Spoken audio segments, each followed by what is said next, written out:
Hello, I've been speaking of some of the situations in which the missionaries went in different parts of the world and the difficulties they faced. I focus a fair bit on Papua New Guinea because that's been my experience, but it would be the case in many other countries in the Pacific, in Africa, Asia, where the foreign missionaries faced all kinds of difficulties. You're with Roger from the MSC Mission Office, and this is Mission Alive. Um, those situations were often physically very demanding because of terrain and lack of resources. Uh, there was also um, the weather, which is often very different to Europe.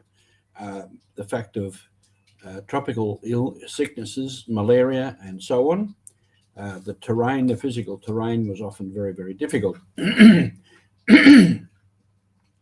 However, often coming out of rural France, the difference between life in rural France and, say, in the mountains of Papua may not have been as great as perhaps it would be today, as a missionary would come out of modern situations to a difficult situation. Some of the difficulties faced were also the cultural factors, particularly of sorcery and magic. And under the colonial government, you were dealing with a people who were subjugated to a foreign power. And this led in many cases to cargo cult, which was part of their mentality, a thinking different to the European thinking. I want to speak today of a new difficulty, a new crisis facing Papua New Guinea, and that is, of course, COVID-19. And some of the facts there are that the health system and the health facilities are poor, understaffed, underfunded, under-resourced. So, in fact, many statistics that you get about number of deaths and testing may not be accurate because often there's not the facilities to test people, particularly out in the rural areas and a lot of the rural centres.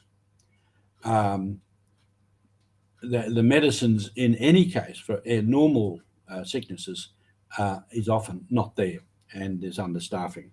So we have some statistics as of yesterday. There are about 35,000 total cases, of which there are 542 deaths. Most of the people recovered. People vaccinated are only 348 or 349,000, which is a very small percentage, 3 to 4% of the population out of about 7 million people. So it is in crisis there. The health facilities are not coping, and a lot of people are dying, and even disposal of the dead people is a difficulty. And I think they're already facing mass graves. So it is a difficult situation. Into that, you got this massive amount of misinformation. This would suit, in some ways, the traditional thinking of the people. And once they get onto this sort of thing, they will just totally believe it's true. So it's a very big work of government and the church to give people the right information and get them on the right track. This is the same sort of thinking that led to cargo cults, that there was some magical answer to the problems, to the lack of what they had, and this is feeding into what we have today. I find this rather difficult, as I do here in Australia. We have accepted for generations vaccination for measles, mumps, TB, many other sicknesses. We routinely get flu injections every year. It's a vaccination. Now, why, with this particular disease, COVID-19, which is more deadly, more serious, would people refuse vaccination? There's theories about this is a great plot. It's a scheme, to subjugate all sorts of people. Well, no organisation, no government can engineer um, a fake campaign like this on such a scale. It couldn't, just can't be done. And experts have said that. Conspiracy theories in this, you couldn't organise a conspiracy on this scale, on this level. It's just a nonsense. The only way out is to get vaccinated and get on with life. And here and in Papua New Guinea. So we have connected with one of our sisters there, Sister Geraldine Arawa, and she is the health secretary for the Archdiocese of Port Moresby and responsible for two large Catholic clinics in Port Moresby. And I've spoken a little bit about this at Gerahu and Hohola. And she's concerned for the staff that are under her. So we are giving her some funding so she can purchase PPE for her staff. And that funding, if it hasn't gone out, will go to her very shortly.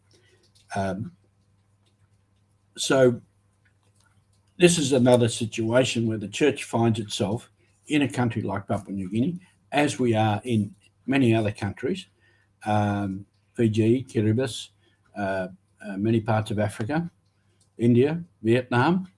I've spoken of 3 of our seminarians in Vietnam who have volunteered to go into a COVID hospital and minister to people there.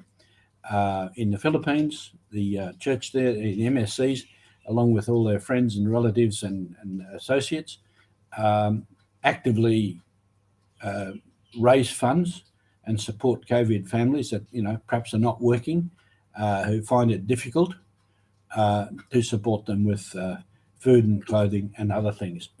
So there's a lot of things going on within our Catholic Church, our Catholic world, to help people that are in need.